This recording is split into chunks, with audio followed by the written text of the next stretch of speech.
Fourth Dimension presents South India Content Summit 2024. தி லலித் அசோக் பெங்களூர்ல ஜனவரி 9ஆம் தேதி காலை 10 மணி முதல் மாலை 6 மணி வரை. வெள்ள பாதிப்பு ஏற்பட்ட 8 மாவட்டங்கள்ல இருக்கக்கூடிய மக்களுக்கு நிவாரண நிதியை தமிழ்நாடு அரசு அறிவிச்சிருந்தாங்க. அதே போல அங்கு ஏற்பட்டிருக்கக்கூடிய சேதங்களுக்கான செலவும் அதிகமாக இருந்தது. இப்படி இருக்கக்கூடிய சூழ்நிலையில தமிழ்நாடு அரசு 1000 ரூபாய் பொங்கல் பரிசோடு சேர்த்து அறிவிக்கப்படுமா என்ற கேள்வி இருந்தது. ஆனா இன்றைய தினம் தமிழ்நாடு அரசு 1000 ரூபாய் ரொக்க பணத்தையும் அறிவிச்சிருக்கிறாங்க. முதல்ல இந்த பொங்கல் பரிசு தொகுப்புல என்னென்ன பொருட்கள்லாம் வழங்கப்படும் அப்படிங்கறத பார்ப்போம்.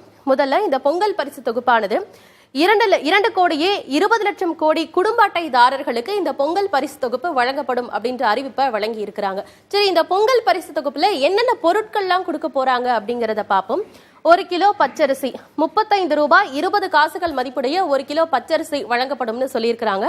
அடுத்ததாக 1 கிலோ சர்க்கரை 40 ரூபாய் 61 காசுகள் மதிப்புடைய 1 கிலோ சர்க்கரை இந்த பொங்கல் பரிசு தொகுப்புல இருக்கும்னு சொல்லியிருக்கிறாங்க. அடுத்ததா ஒரு முழு கரும்பு 33 ரூபாய் மதிப்புடைய ஒரு முழு கரும்பு தரப்படும்னு சொல்லியிருக்கிறாங்க. இப்போ அது மட்டும் இல்லாம இப்போ 1000 ரூபாய் ரொக்க பணமும் இதுல சேர்த்திருக்கிறாங்க.